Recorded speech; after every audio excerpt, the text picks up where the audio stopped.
Amsal 3 ayat 11 dan 12. Hai anakku, janganlah engkau menolak didikan Tuhan, dan janganlah engkau bosan akan peringatannya. Karena Tuhan memberi ajaran kepada yang dikasihinya, seperti seorang ayah kepada anak yang disayangi. Haleluya, jelas sekali. Nggak pakai ada kalimat yang tersembunyi. Dibilang di sini jangan menolak didikan Tuhan. Tema malam ini ada didikan bagi yang dikasihinya.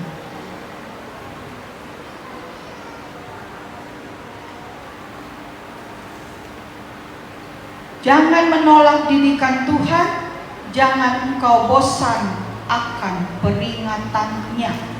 Nya besar di sana. Karena Tuhan memberi ajaran kepada yang dikasihinya, seperti seorang ayah kepada anak yang disayangi. Tuhan mendidik umatnya dengan berbagai cara. Panas dan hujan diberi bergantian. Sehat dan sakit diperbolehkan menghampiri kita. Penderitaan dan berbagai masalah kehidupan diperbolehkan datangi hidup kita. Tujuannya untuk kebaikan kita, agar kita tetap setia dan bersandar pada perlindungannya, pada kekuatan tangannya. Banyak sekarang yang ikut Tuhan maunya karena katanya memperoleh kesenangan kalau ikut Yesus. Ikut Yesus di pikirannya tidak lagi dihampiri sakit penyakit. Ikut Yesus akan lepas dari kesulitan. Ikut Yesus akan makmur. Kata siapa? Umat Israel dalam perjalanan ke Mesir, dari Mesir ke Kanaan, menghabiskan 40 tahun.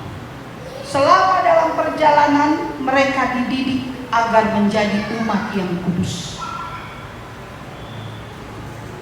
Mereka diperingatkan, ada hukuman, tapi tetap diberi makan.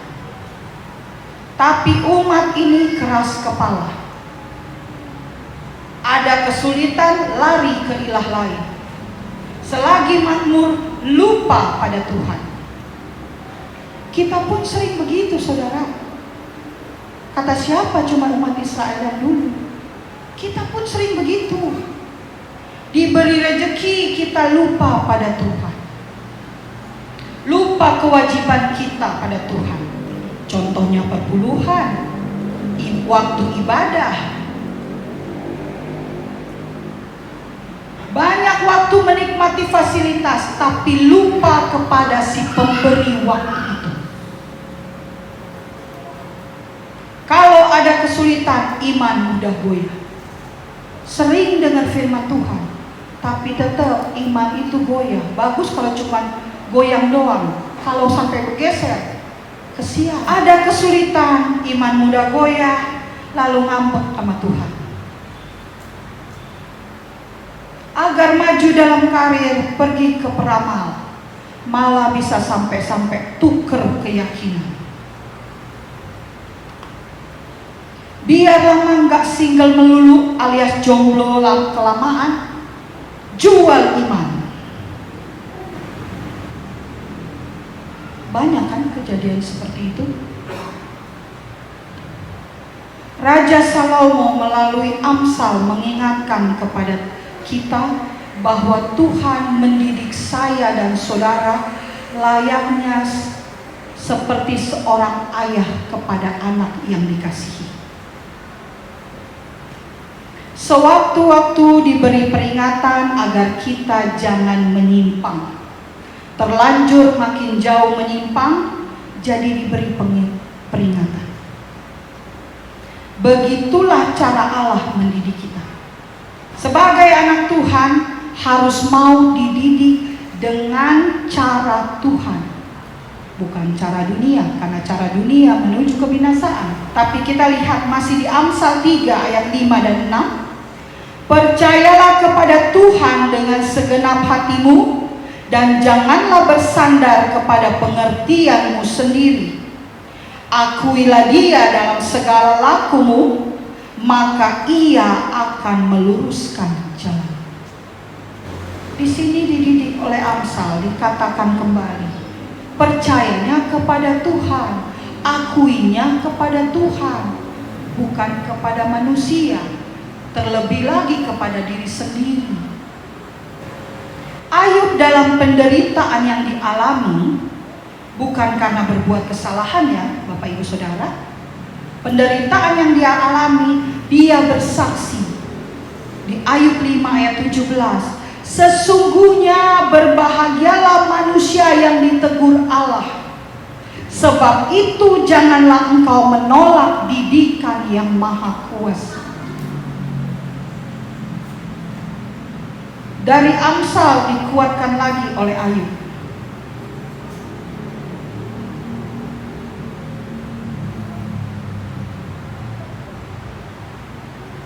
Kita harus mau mengikuti, harus mau, bukan mau atau enggak ya, tapi harus, kalau ngaku anak Tuhan, harus mau mengikuti pola didikan Tuhan. Bukan bertindak semau kita sendiri. Tuhan mendidik kita dalam kebenaran. Oleh karena itu, taatilah didikan Tuhan. Taatinya dengan apa? Dengan penuh sukacita. Kalau Bapak Ibu terpaksa, berat. Jangankan melangkah lebih panjang, satu langkah saja untuk mengayunkan kaki itu, kalau Bapak Ibu tidak terima untuk mengikuti pola ajarnya Tuhan, berat. Mau menggoyangkan kaki aja berat. Tapi apa? Kita turuti pola ajar Allah dengan penuh sukacita, karena kita mau serupa dengan Yesus. Jika kita beribadah di gereja, Tuhan bisa menegur kita melalui khotbah yang disampaikan. Kita patut bersyukur, karena apa? Dalam ibadah ada nasihat, ada janji. Janji bukan cuma untuk sekarang, tapi ada janji untuk hari yang akan datang. Didikan Allah dari awal saya bilang berbagai cara dan berbagai-bagai gaya. Dari segala, apa dibilangnya, didikan Allah itu nggak harus kita duduk di sekolah. Tapi dalam kehidupan sehari-hari, kalau kita peka, itu kita tahu didikan Allah. Seperti juga Rasul Paulus, lebih baik kita baca di Ibrani 12.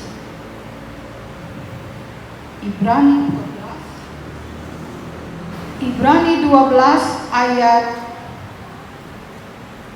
5 dan 6. Dan sudah lupakah kamu akan nasihat yang berbicara kepada kamu seperti kepada anak-anak? Hai anakku, janganlah anggap enteng didikan Tuhan, dan janganlah putus asa apabila engkau diperingatkannya. Karena Tuhan menghajar orang yang dikasihinya, dan Ia menyesah orang yang diakuinya sebagai anak. Menyesah itu persamaan katanya menyabet, memukul. Banyak lagi kata-katanya. Menonjok, menyesah. Rasul Paulus mengingatkan jemaat mula-mula seperti yang tadi kita baca. Jangan menganggap enteng didikan Tuhan, dan jangan putus asa apabila diperingatkannya. Karena Tuhan menghajar orang yang dikasihinya dan menyesah orang yang diakuinya sebagai anak.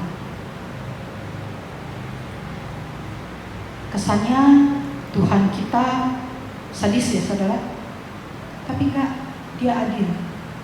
Dia penuh kasih, tapi kalau kita sudah tidak menuruti, kalau kita ada di dalam perlindungannya Allah, kita mau loncat pagar, di situ ada hukuman. Itu keadilan Tuhan.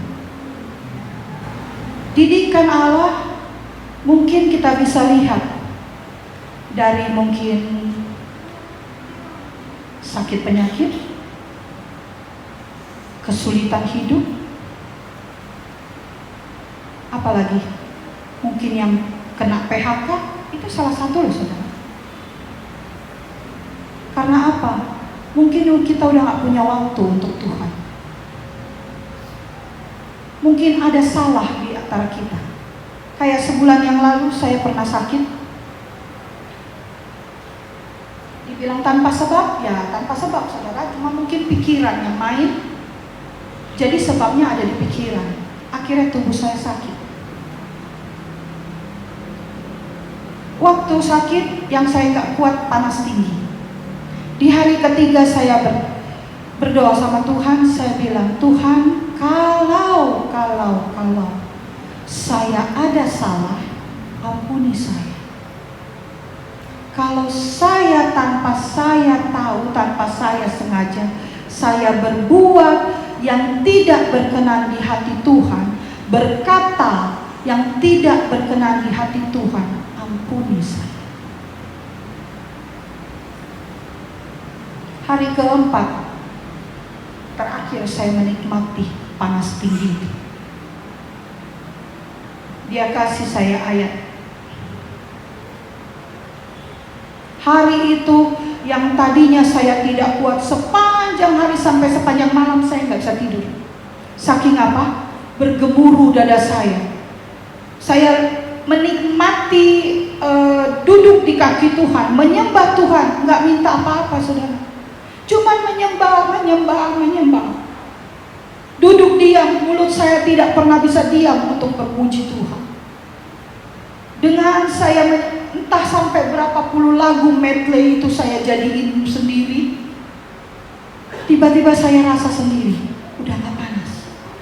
Saya sampai loncat-loncat. Saya panggil anak saya udah gak pusing. Mami udah gak pusing. Puji Tuhan. Sudah gak panas. Salah satu didikan Tuhan. Sepanjang hampir 2 tahun lebih ini saya gak pernah rasain sakit. Justru kesannya saya nyenyein orang sakit. Akhirnya Tuhan kasih. Akhirnya Tuhan tahu. Akhirnya saya dalam diri saya berpikir, kalau kita tidak melalui kesakitan, mana kita tahu kalau Tuhan itu penyembuh. Kalau saya tidak masuk dalam kesakitan saya kemarin, mana tahu kalau tangan Tuhan Maha Kuasa. Cuma bisa ngomong yang kemarin, tapi waktu saya mengalami, saya cuma minta ampun sama Tuhan.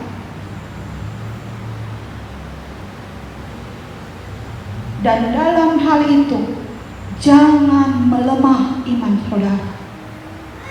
Semakin saudara melemah, sakit itu makin menggerogoti saudara. Tapi kuat, semangat, karena Tuhan kita dahsyat, Tuhan kita luar biasa. Dan mujizat itu bukan hanya kemarin, tapi hari ini dan masih akan datang, itu banyak, masih akan ada dan tetap ada. Puji Tuhan. Didikan dan teguran Tuhan memang seringkali gak enak, namun kita harus mengikutinya agar kita tumbuh sebagai manusia rohani yang memiliki karakter Kristus. Manusia yang dikasihi Allah menurut kitab Ulangan 11 ayat 1 haruslah melakukan dengan setia kewajibannya terhadap Allah dengan senantiasa berpegang pada segala ketetapannya, peraturannya, dan perintahnya. Lanjut, Ulangan 6 ayat 5. Juga mengasihi Tuhan Allahmu dengan segenap hatimu, dan dengan segenap jiwamu, dan dengan segenap kekuatanmu. Melaluinya kita tidak boleh melemah, terlebih iman kita, karena Allah memberi pengharapan yang indah. Jadi jangan melemah, tetap kuat di dalam Tuhan. Karena kita menerima dididik dengan segenap hati, maka kita orang-orang yang berharga di mata Allah. Seperti minggu lalu, kita berharga di mata Allah, sehingga kita dikasihi Allah. Dia mungkin memberikan kita kelemahan, mungkin punya ketakutan, tapi Tuhan menopang kita dengan apa? Ada jalan keluar, ada kekuatan, ada kesembuhan, ada. Jadi ada luka, tapi Dia yang membebat. Ada kesedihan, tapi Dia yang akan mengobati kita. Jadi jangan lemah. Kalau iman kita lemah, berarti kita cuma lihat kita sakit, kita luka, tapi gak ada kesembuhan. Kalau kita punya iman, saya sakit, tapi saya tahu, saya yakin dan percaya tangan Tuhan dahsyat menyembuhkan saya. Haleluya, haleluya, puji Tuhan. Saya bisa bicara begini karena saya belum lama melalui itu. Kenapa? Bagaikan ada belati tusuk di dada kiri saya. Saya bawa setiap hari. Dicabut nggak bisa. Tapi saya harus akui, perlahan hari ini saya tidak lihat belati itu ada di dada saya. Karena saya bilang, saya tahu saya dipulihkan, saya pasti disembuhkan. Karena apa? Mujizat Allah masih ada dan masih akan nyata selagi Anda memiliki kepercayaan penuh. Haleluya, haleluya, puji Tuhan. Kita buka Amsal 15 ayat 32 dan 33. Amsal 15 ayat 32 sampai 33. Saya rindu Bapak Ibu membacanya. Amsal 15 ayat 32 dan 33.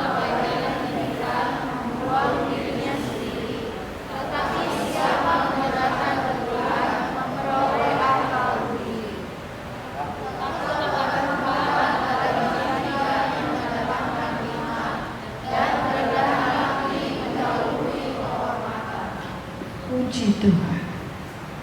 Mungkin kita sedang lemah iman. Didikan Allah datang kepada kita. Berbagai cara Dia datang. Mungkin kita sudah di luar jalur. Didikan Allah datang, teguran Allah datang. Tapi di sini dikatakan, siapa mengabaikan didikan membuang dirinya sendiri. Kalau kita sudah membuang diri sendiri, berarti kita udah gak berharga. Tapi siapa mendengarkan teguran memperoleh akal budi.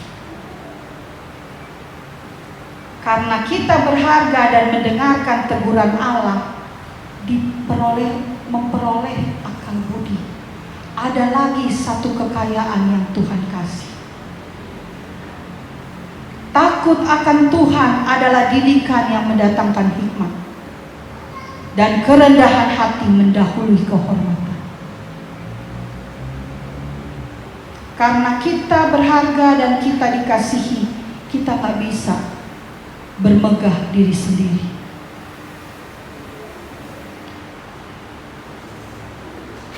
Karena itu Bapak Ibu Saudara, Berbahagialah dikala kita menerima didikan dan teguran Tuhan.